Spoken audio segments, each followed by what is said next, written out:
בוקר טוב חברים יקרים, הנהלה, ורוניקה, אביגל מרשת עתיד, סבטלנה, מקווה שהיא פה, לא רואה, הורים שבאו לראות, תלמידים, שחקנים, משתתפים. אנחנו מתרגשים להציג לכם את ההצגה שתלמידים הכינו לרוב לבד, אוקיי? The students have done almost everything alone. They wrote the script alone, they made the decorations alone, the rehearsals have helped them, okay? But most of the things, the technical issues,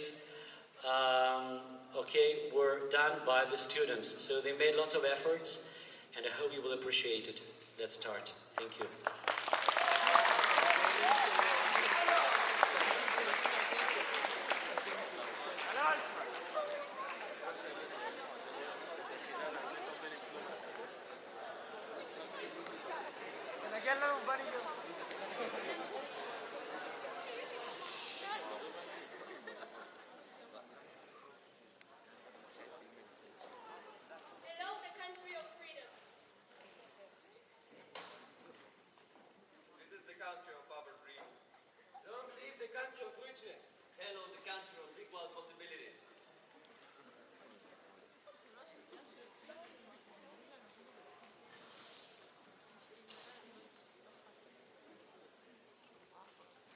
The extraordinary ethnic diversity of the United States is due to the vast numbers of immigrants who have settled here.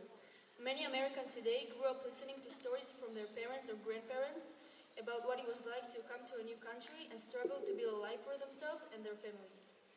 In relocating from one country to another, newcomers had to find a way to make a living in addition to adjusting to an unfamiliar culture and often a new language.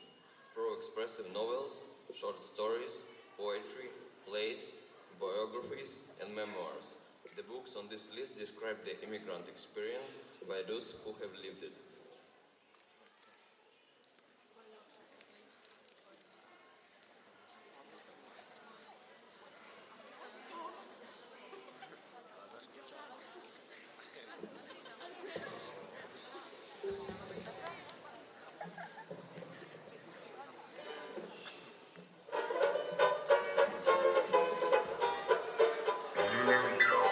Young man has got a shade on sweet Georgia Brown. Tous les filles but also need her sweet Georgia Brown. They'll sign one to die for sweet Georgia Brown. I tell her just why. You know I don't cry, not much. This big says she knocking big fast, she let it down. Since she came, what easy shape, oh, she cooling down. Fella, she can get money, fella, she can man. Georgia name, that Georgia Glen, that sweet Georgia Brown.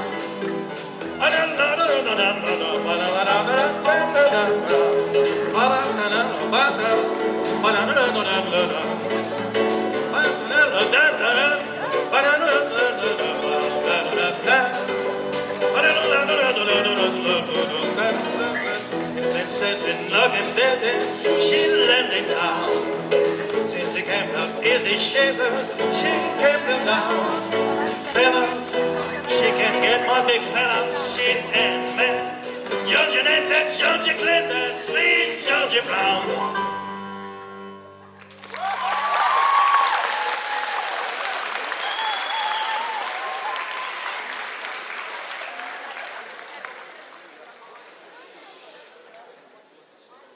During the colonial period, Norwegian immigrants often joined the Dutch, seeking opportunities for trade and a new life in America. The Dutch often took Norwegians with them to the New World for their selling expertise. Many immigrants during the early 1800s sought religious freedom. From the mid-1800s, however, the main reasons for Norwegian immigration to America were agricultural disasters leading to poverty, from the European potato failure of the 1840s to the famine of 1866 to 1868. Catherine Anderson's grandmother immigrated to California from Norway in the late 19th century. Catherine was born in San Francisco in 1908. She became a writer, and her best-known work, Mama's Bank Account, was published in 1943 and revolved around the daily struggles and aspirations of the Norwegian family living in San Francisco in the 1910s.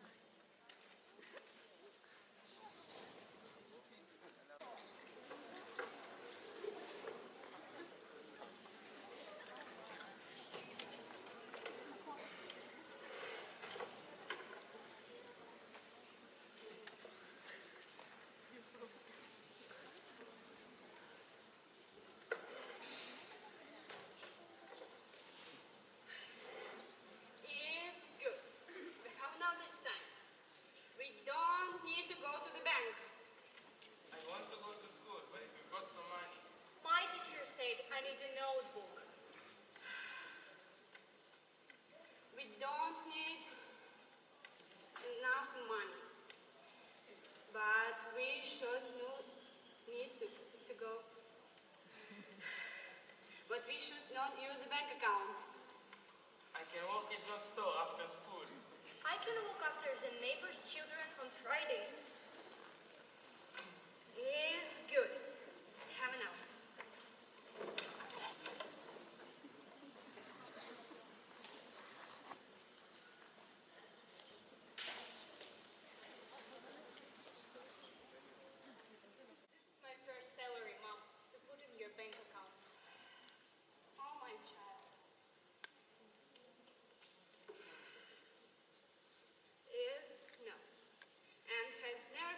Bank account. It's not good for the little ones to be afraid, to feel insecure.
Sorna's father, Armenak, was born in Caucasus Mountains in Armenia.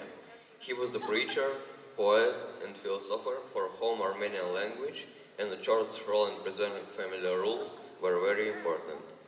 That's until he reached California by way of Turkey, France, New York, and New Jersey. There, he worked as a laborer in Fresno in order to support his family of 6. In 1911, when William was free, Armenak died. Saroyan, along with his brother and sister, was placed in an orphanage.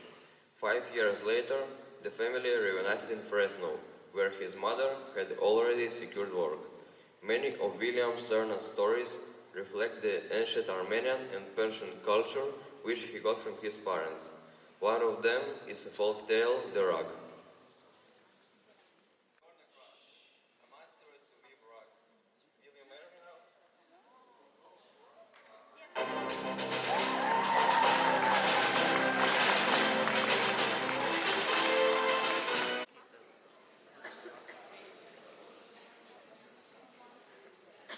One day you will be a king.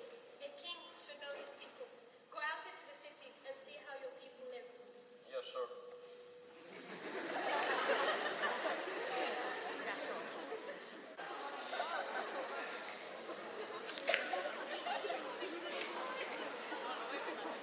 What are you going to do with me? I'm gonna sell you as a slave. You are tall and strong.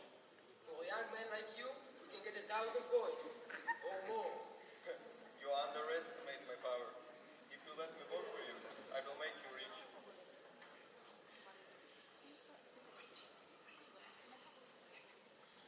Fair enough.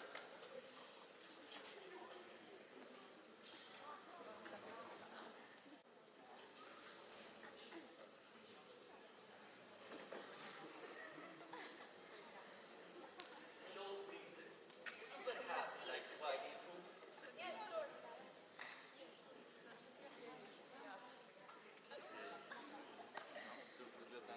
Kidnapped. All fort.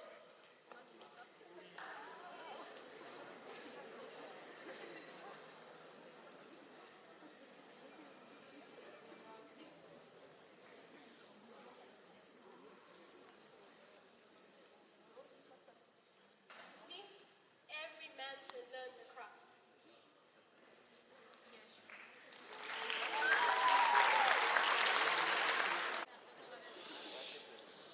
Many of Soren's stories were based on his childhood experiences among the Armenian-American fruit growers of the San Joaquin Valley, or dealt with the troubles of the immigrants. One of such stories was A Parsley Garden.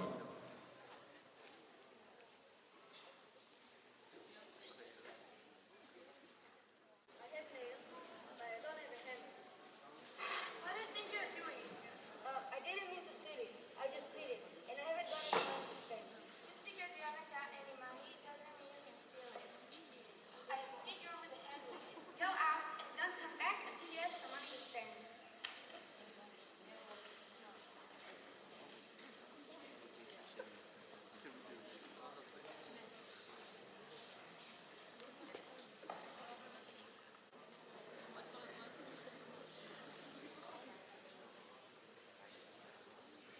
Okay, I stole the hammer and they got me. But why did you humiliate me? I will steal the hammer again. I don't want you to steal. Go and buy it. No.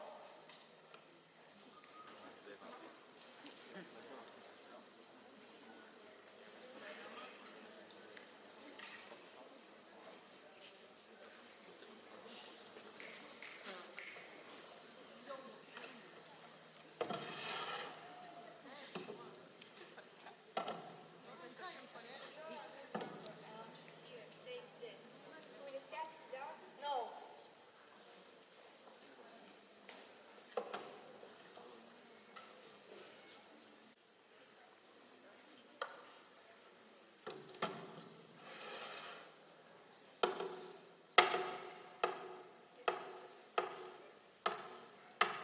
Where did you get the hammer, Al?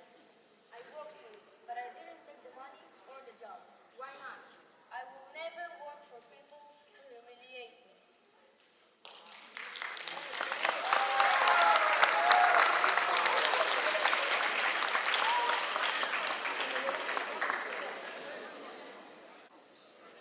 Throughout the 19th century and the first quarter of the 20th century, there was a mass immigration of Jewish people from Eastern and Southern Europe to the United States, mainly from areas of the Russian Empire. Most of the immigration occurred after the pogroms and anti-Jewish uprisings in Russia. Jews were motivated to immigrate by the economic freedom they would obtain and by the anti-Semitism and official measures of persecution that they faced back in Europe.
Well, if I got a feeling that all stories we're gonna present y'all are fun things created in a friendly, open flame minds of our scriptwriters, then here you go.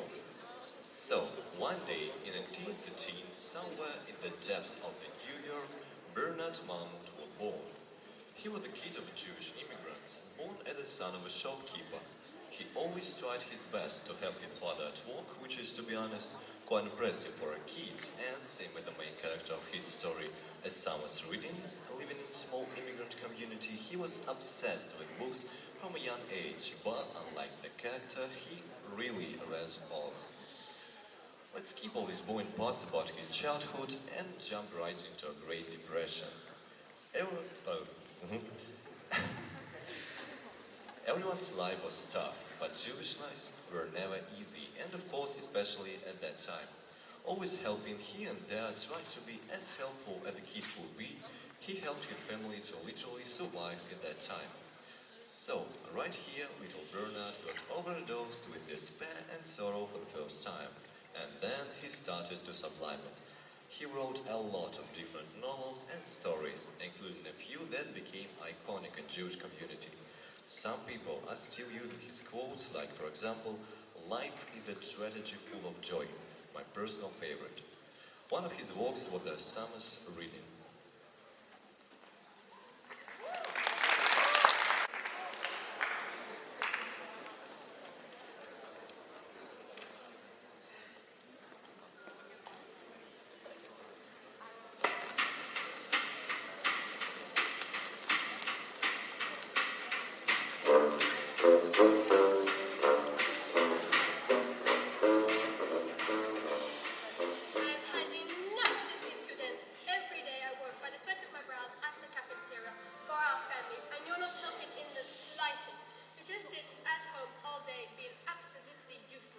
That is not true. I read a lot of books, and news ones at that. By useful, you mean picture magazines and the newspaper that I bring you home?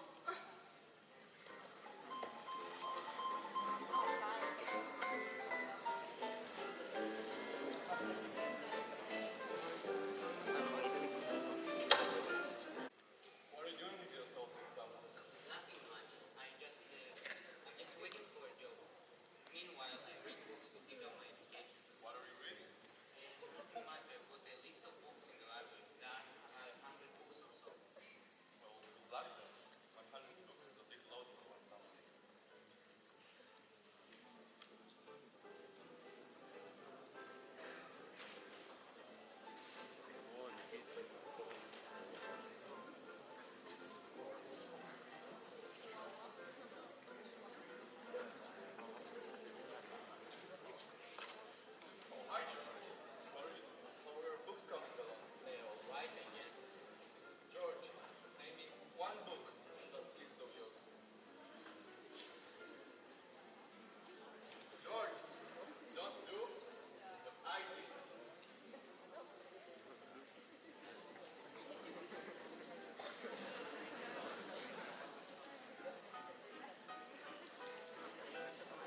Isaac Asimov, one of the greatest science fiction of the 20th century, was born in Petrovichi, Russia, in 1930. Asimov's family moved to the United States when he reached the age of 3.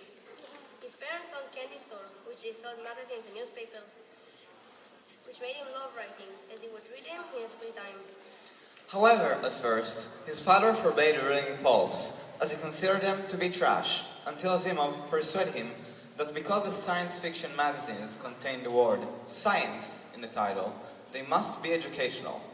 His writing style was informal. He used short words and simple sentences. The effects of his relationship with his father are reflected in his stories about a boy investigating crimes. One of such stories is Ceratops.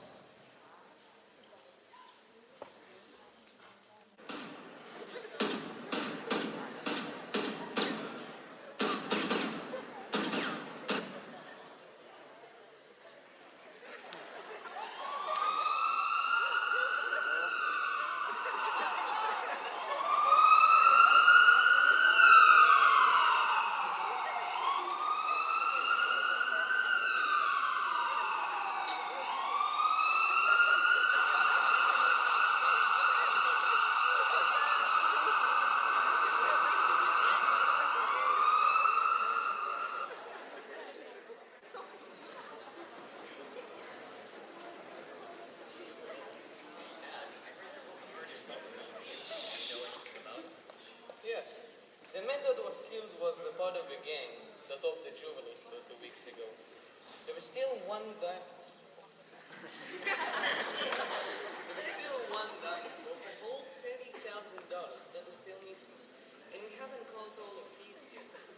The only lead that we have is that a woman who you say tries Ceratops. Who is that Ceratops he referred to? I don't know.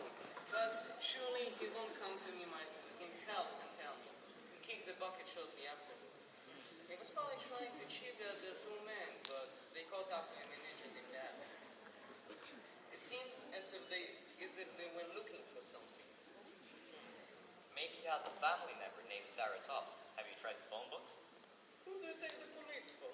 Of course we've checked that, but it doesn't seem like he have any family. I think we need to go to the museum. Alright, son. I like it when you have your own ideas.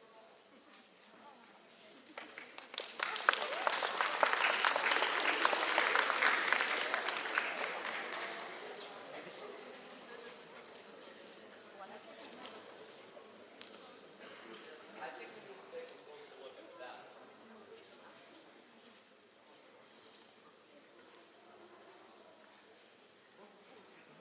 Would you look at that? My son is a full-fledged detective. But how did you know? But how did you know where to look? Well, look at the nameplate. Triceratops. Triceratops.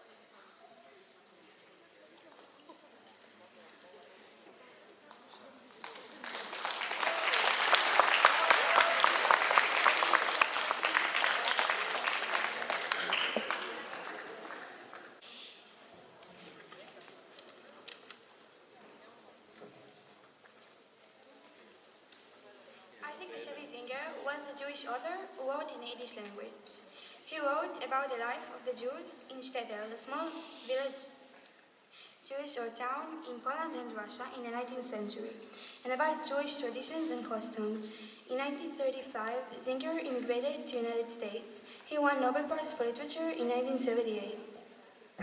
In his stories, he shaped his world not only with the egos of his characters, but also from Jewish moral tradition, which he got from his father and the stories about Zinger's youth.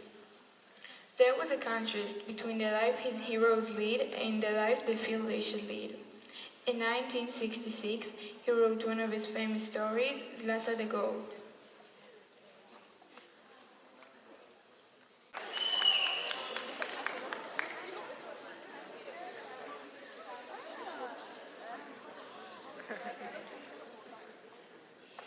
It has been a warm winter, and no one is buying my warm coat. If we don't sell Zlata the goat, we will not have money for Hanukkah presents. I don't think we have a choice. No, go, Aaron. Lead Zlata to the butcher.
shares with light to remind us of days long ago.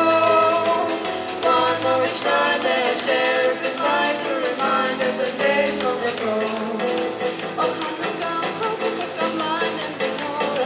Come to our party, we'll dance and more. Got you on the table, we give you a drink.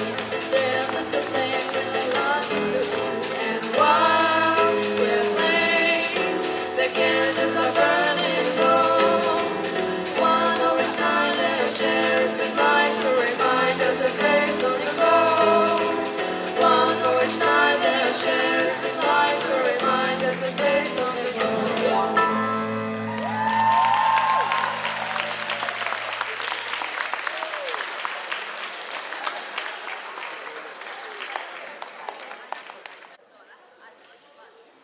Dear guests, thank you very much. Now I want to invite our participant to the scene, to the stage, sorry. Actors, please.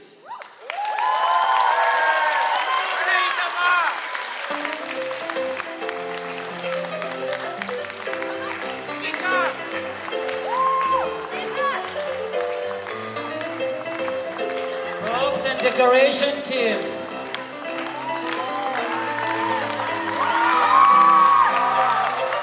These are the designers who made all the decorations on the stage. Costumes and clothing team.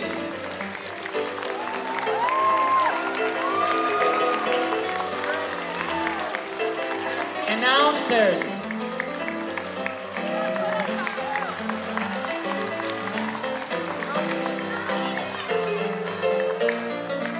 Our technological team, technicians.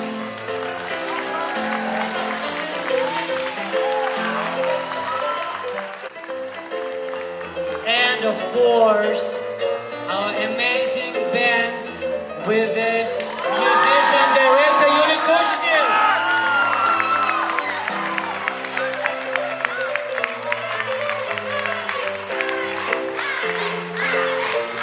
And our guest singers Sergei Leikin and Alexander Dashkov.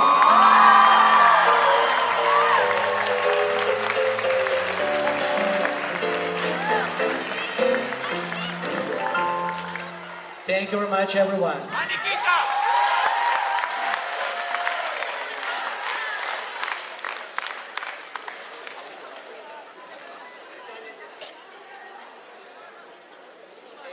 קודם כל, באמת, פעם האחרונה אנחנו עשינו הצגה 5-6 שנים? 7. לפני 7 שנים, ופעם ראשונה עשינו לפני 25 שנה, שאני וטטיאנה עוד היינו צעירות ויפות. ואני חייבת להגיד לכם, קודם כל הבוגרים שלנו שפעם עשו הצגות, היה לנו פה באמת, כמעט כל שנה עשינו הצגה, הבוגרים שלנו כבר מזמן סיימו בית הספר, והילדים שלהם כרגע בכיתה ז' פה. אני לא יודעת אם בכיתה ז' הזאת, אבל באחד מהכיתות ז' שלנו כאן. קודם כל אני באמת חייבת להגיד לכם, אחרי 2 של קורונה, וואו, אין מילים, מגיע לכם באמת מחיאות כפיים. אני רוצה להגיד באמת תודה לכל הצוות ולמאסטרו יוליק, שאיתנו כבר גם 30 שנה בכפר, והכנו לכם משהו קטן, מתנה לכל הצוות של השחקנים והעוזרים וכולם. אתם יוצאים לראות סרט, כולם ביחד, אחר כך תבחרו איזה סרט. אז יש לך. ולבמאי, ובאמת, הכל. לאלכס, תודה רבה. תודה רבה לכולם.